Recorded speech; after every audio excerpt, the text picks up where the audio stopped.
विविध प्रश्नावली चल रही है अपनी 8वीं प्रश्नावली विविध। एग्जाम्पल 11 को सोल्व करते हैं विविध का। 1 + a की घात n के प्रसार में a की घात r - 1 a की घात r और a की घात r+1 के गुणांक। ये इस लैंग्वेज को ध्यान से कि गुणांक का मतलब ये संख्या काम में नहीं लेनी है, इनके आगे जो गुणांक आता है उसी को काम में लेना है। गुणांक समांतर श्रेणी में हो तो इस चीज़ को अपन को सिद्ध करना है। पहले तो अपन ने व्यापक पद का फॉर्मूला लगाया TR+1 बराबर NCR। पहला पद 1 है इसीलिए 1 को लिखा ही नहीं और डायरेक्ट सेकंड पद लिखा a की घात r।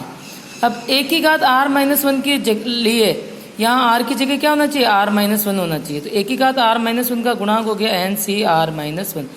ऐसे ही a की घात r का गुणांक NCR, a की घात यहाँ r है तो यहाँ भी r रहेगा। और a की घात r+1 के गुणांक के लिए यहाँ पर भी r+1 होना चाहिए, r+1 हो गया। ये तीनों ही गुणांक समांतर श्रेणी में है। अपन 10th में पढ़ चुके कि तीन कोई संख्या समांतर श्रेणी में होती है तो पहली संख्या प्लस अंतिम संख्या बटे हुए 2 बराबर मध्य पद होता है। ये मध्य पद होगा ये, तो पहली प्लस तीसरी बटे हुए 2 बराबर मध्य पद, ये समांतर श्रेणी का नियम है। इसको अपन को खोल के इस चीज को सिद्ध करना है, फैक्टोरियल को हटा के खोलना है।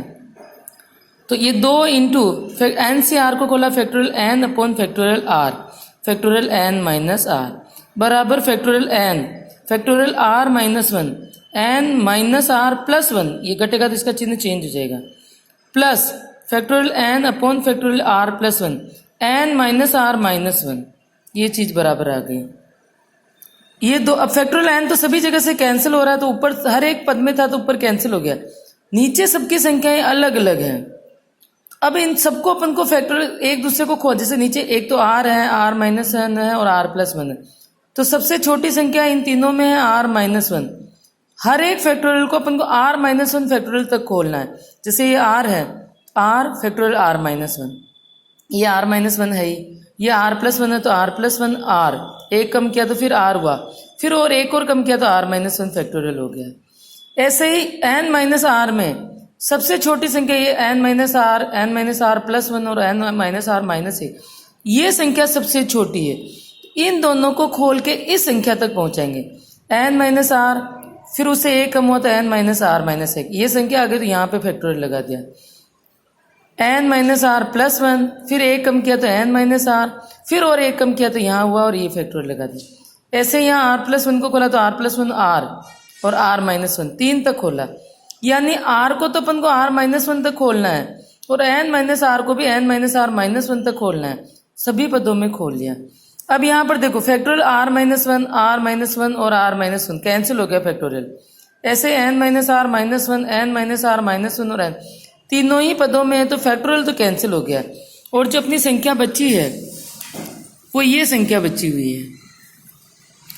अब इनमें लघुत्तम लेके, इसका लघुत्तम क्या रहा है क्योंकि ये फ्रैक्शन भिन्न कभी भी आ जाते तो लघुत्तम लेके, लघुत्तम में नीचे की सारी ही संख्याएं लघुत्तम बनेगी, जितने पद आ रहे हैं वो अपने सारे लघुत्तम बन गए। एक तो r आ रहा है, n माइनस r है, इसको दोबारा नहीं लिखेंगे, n माइनस r प्लस 1 और r प्लस 1, ये संख्या अपनी लघुत्तम है।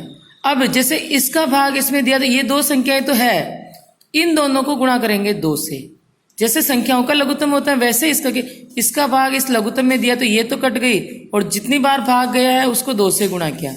ऐसे यहाँ पर n माइनस r ये और ये संख्या तो कट गई, r और r प्लस 1 को गुणा किया है 1 से, इधर r प्लस 1 और r तो कट गया, r प्लस 1 और r तो कट गया, इन दोनों संख्याएं जो बची है उसको गुणा किया 1 से। अब लघुत्तम सभी के नीचे आ गया तो लघुत्तम को अपन छोड़ सकते हैं। लघुत्तम को हटाने के लिए सबके नीचे अपन को समान संख्या करके हटाना है। ये लघुत्तम सभी के नीचे आ गया तो अब ये तो हो गया कैंसिल। अब इसको इससे गुणा करेंगे और 2 से भी, n r into plus n minus r square minus का r प्लस r और प्लस 1, ये 2 बाहर है। ऐसे इसको इससे गुणा किया तो r square plus r, n minus r को गुणा किया तो पहले n को गुणा किया है ये और उसके बाद माइनस r को गुणा किए, ये नंबर आया है। जो कैंसिल हो रहा है माइनस r और प्लस r कैंसिल हो गया, इधर प्लस r और माइनस r कैंसिल हो गया। 2 को इन सारी संख्याओं से गुणा किया, 2 को माइनस r स्क्वायर से गुणा किया, 2 को n r से गुणा किया, 2 को n से गुणा किया और 2 को 2 से गुणा किया। ऐसे ही और इधर वाली संख्या r स्क्वायर और r square minus 2r square बन के वो भी इधर आ गया, प्लस n स्क्वायर इधर आया तो माइनस n स्क्वायर हो गया और माइनस का n r 2 बार है और ये माइनस एन है, ये प्लस एन है जो इधर आके माइनस एन बराबर हो गया 0। अब अपना जो सिद्ध करना है, एक बार वापस क्वेश्चन पर नजर डालो। सिद्ध करने वाले में एन स्क्वायर के पद हैं, एन के पद हैं और बाकी के पद हैं। तो ये जो अपने सारे पद हैं उसमें से पहले अपन एन स्क्वायर के पद लेंगे, स्टार्टिंग में एन स्क्वायर के पद लेंगे। एन स्क्वायर का ये एक ही पद है जो ये आ गया। फिर एन के पद लेंगे, एन के पद में यहां से तो है 2r, यहां से है 2 और ये 2r, तो 2r और 2r हो गए 4r प्लस एन। ये 2n में से एक एन कट गया था, एक एन ही बचा है। फिर बचे हुए पद माइनस 2r स्क्वायर और माइनस 2r स्क्वायर माइनस का 4r स्क्वायर और प्लस का 2 ये बचा हुआ जो है बराबर 0। समीकरण में चिन्ह अलग है तो अपन ने माइनस कॉमन निकाल के माइनस कैंसिल कर दिया ताकि सिद्ध हो गया। सिद्ध करने वाले क्वेश्चंस में टारगेट ध्यान में रखना है कि अपन को क्या सिद्ध करना है, ताकि इक्वेशन को उसी के अकॉर्डिंग, जैसे यहाँ जमा रखा भी एन स्क्वायर के पद पहले आ रहा है इसीलिए पहले एन स्क्वायर के पद लिए, फिर एन वाले पद लिए, उसके बाद अचर पद लिए। नेक्स्ट एग्जाम्पल नंबर 12, सिद्ध करना है कि 1 + x की घात 2n में जो मध्य पद का गुणांक है वो इसके दो मध्य पदों के गुणांकों के योग के बराबर है। अब यहाँ देखो कि पहले अपन डिसाइड करेंगे कि एक मध्य पद आएगा या 2 मध्य पद आएंगे। इसमें घात कितनी है, 2n क्या है, सम, ये एक सम संख्या है तो कुल पद विषम होंगे, और जब कुल पद विषम होते हैं तो एक ही मध्य पद होता है, और वो मध्य पद 2n में 2 का भाग दिया। मध्य पद निकालने के लिए अगर 2 का भाग जाता है तो 2 का भाग दे के 1 जोड़ना। सम अगर यहाँ है तो पहले 2 का भाग देंगे, 2 का भाग दिया, 2 से 2 कैंसिल हो गया तो n + 1वां पद इसका मध्य पद होगा।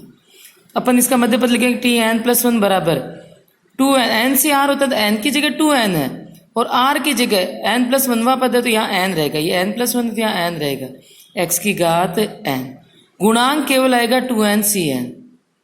अब ऐसे इसके मध्य पद निकालेंगे। 2n - 1 जो है ये एक विषम संख्या है तो प्रसार में कुल पद जो होंगे वो सम होंगे, यानी कि इसके 2 मध्य पद होंगे। 2 मध्य पद के लिए पहले इसमें 1 जोड़ेंगे, क्योंकि विषम संख्या में 2 का भाग नहीं जाता है, पहले इसमें 1 जोड़ के फिर 2 का भाग देंगे। इसमें 1 जोड़ा और फिर 2 का भाग दिया तो 1 से 1 कैंसिल हो गया, एक तो आया nवां पद और एक इसी का नेक्स्ट पद n + 1वां पद, ये दोनों ही इसके मध्य पद हैं। अब पहले nवां पद निकालेंगे, इसका nवां पद, nवें पद के लिए यहाँ n है तो यहाँ क्या आएगा, n - 1, nवां पद निकालना तो यहाँ n - 1 आएगा। ये घात जो है वो घात यहाँ लग दी और जो पाँव में वही x की घात n - 1। ऐसे इसका अगला पद n + 1वां पद, यहाँ n + 1 है तो यहाँ लिखेंगे n, ये अपनी जो भी घात दी हुई है वो घात लिखी और x की घात यहाँ पर हो गई n।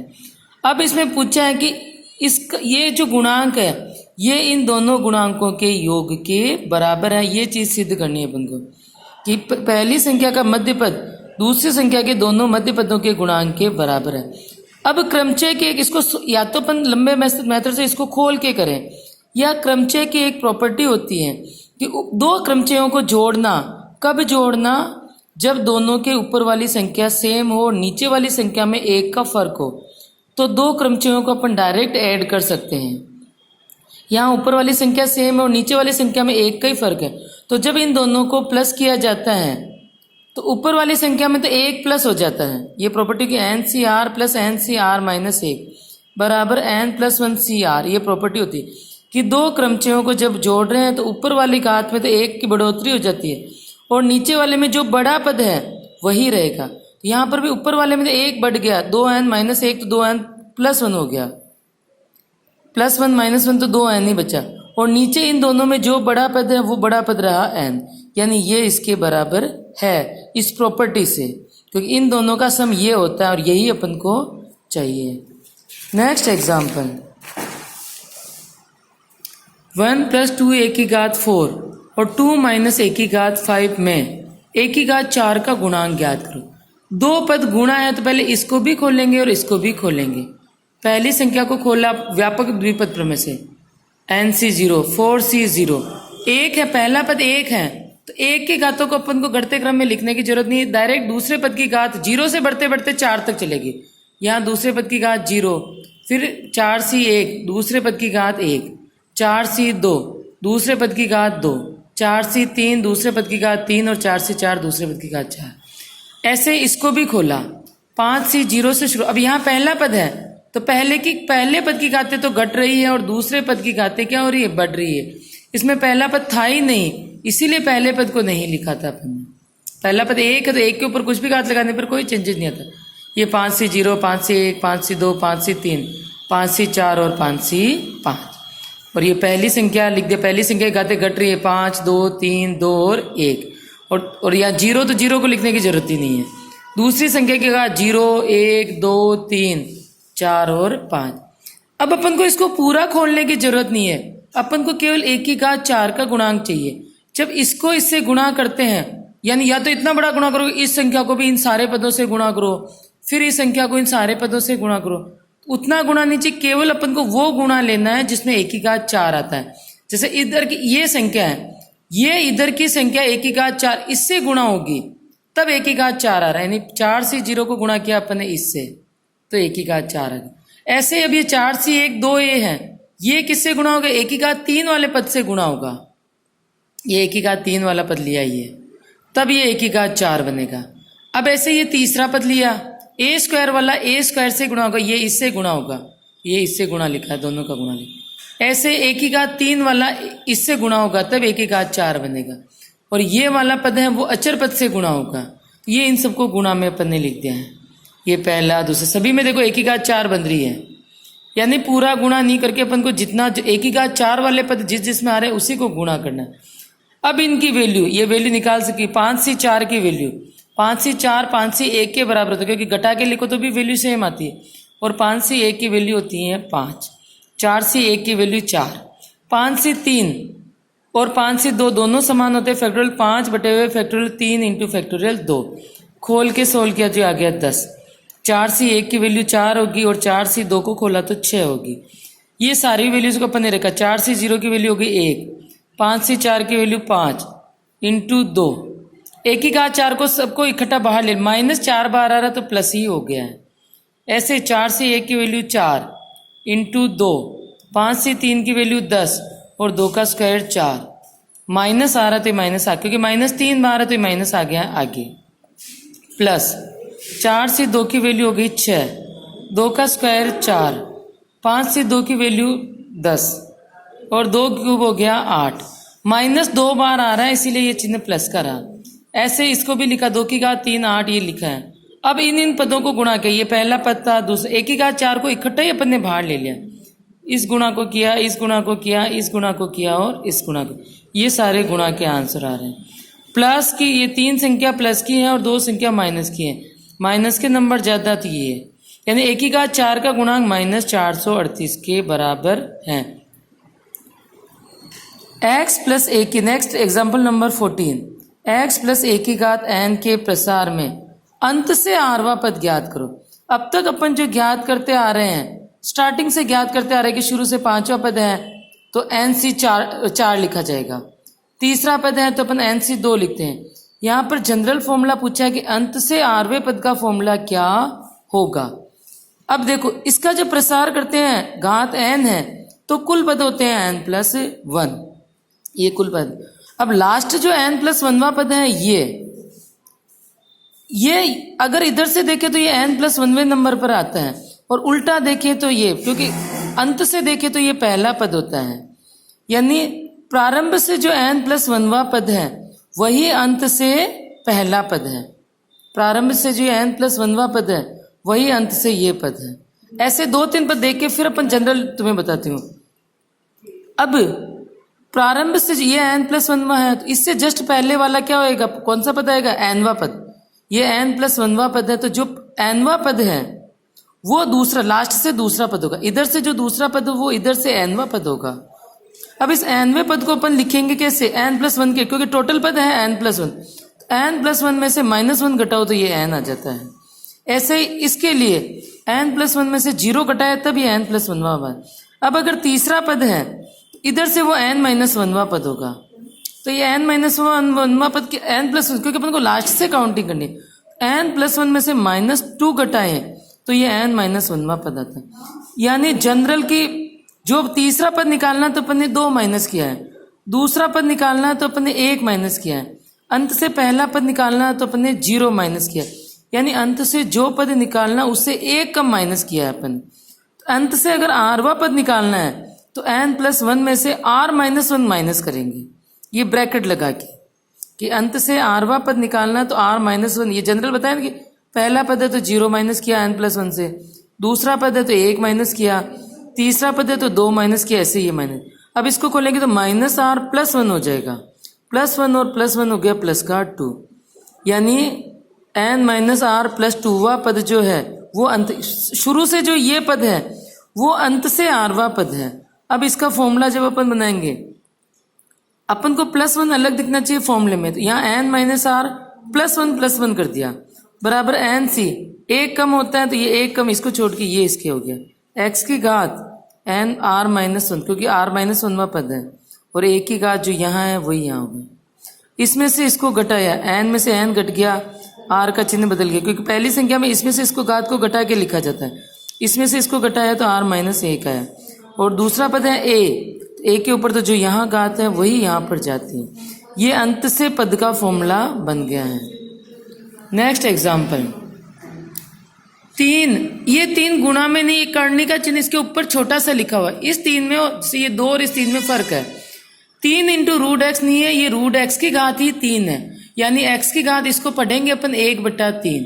यहाँ पर ये 2 तो है गुणा में, और ये x की घात 1/3 है, रूट नहीं है, रूट के ऊपर 3 लगा यानी घात 1/3 है।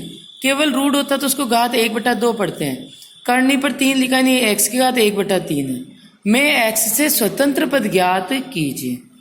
पहले व्यापक पद का फॉर्मूला लगा tr+1 बराबर ncr, 18cr, पहला पद की घात n-r, 18 - r, और दूसरा पद जो है उसकी घात r। अब ये 3 लगानी, ये x की घात 1/3 है, घात पर जब घात होती है तो घातें गुणा होती हैं। 18 - r को 1/3 से गुणा किया तो 18 - r/3 आया, और ये 2 की घात तो r अलग हो गया, और x की घात r/3। अब x को इकट्ठा करेंगे, r/3 जो नीचे है वो भी ऊपर गया तो -r/3 हो गया, यानी 18 - 2r/3। अब ये x से स्वतंत्र है, यानी इसका मान, x की घातों का मान क्या होना चाहिए, 0। x से स्वतंत्र पद के लिए x की घातों का मान 0 होना चाहिए, तो ये बराबर जो, यानी r बराबर हो गया 9। तो 10वां 9 + 1, 10वां पद जो है वो x से स्वतंत्र है, और उसका मान निकालने के लिए यहाँ मान रखो, जहां जहां r आ रहा वहां अपन ने कितना लिख दिया, 9। अब इतनी बड़ी संख्या को सोल्व करने की जरूरत नहीं, इतना गुणा भाग करने की जरूरत नहीं, अपन डायरेक्ट भी यहाँ तक आंसर को छोड़ सकते हैं। नेक्स्ट एग्जाम्पल 1 + x की घात 34 के प्रसार में r - 5वां पद का जो गुणांक है वो 2r - 1वें पद के गुणांक के बराबर है। इसका गुणांक और इसका गुणांक बराबर है, तो r का मान ज्ञात करना है कि r का मान क्या होगा। पहले अपन r - 5वां पद निकाल रहे हैं, r - 5वां पद। तो इसको लिखने का तरीका कि ये 5, अपन को +1 अलग दिखना चाहिए, तो इसमें -1 भी जोड़ दिया और +1 भी जोड़ दिया, क्योंकि +1 अलग tr+1 होता है, इसीलिए +1 और -1, माइनस तो 5 में मिल गया तो माइनस का हो गया 6, 34c r - 6। जो यहाँ होता है 1 कम कर दिया तो 1 कम करके अपन ने डायरेक्ट ही लिख दिया, ये +1 तो लिखा ही नहीं जाता, ये गुणांक हो गया। ऐसे ही इसमें 2r - 1वां पद है, तो गुणांक में 1 और कम होगा तो 2r - 2 हो गया। जो पद निकालना उससे r 1 कम होता है अपना, तो 34c 2r - 2। अब दिया हुआ कि ये और ये बराबर है, 34c 2r - 2, ये दोनों पद बराबर है, तो ये भी क्रमचय की प्रॉपर्टी होती है कि NCX ऊपर वाली संख्या सेम हो और 2 क्रमचय बराबर हो, तो दोनों का योग जो होता है वो n के बराबर होता है। x + y किसके बराबर होता है, n के, यानी r - 6 + 2r - 2 बराबर हो गया 34। इन दोनों का सम हो गया 34। इससे अपन ने सॉल्व किया है तो r की वैल्यू क्या आई है, 14। आज विविध के उदाहरण कंप्लीट हो गए। नेक्स्ट क्लास में अपन विविध प्रश्नावली पढ़ेंगे।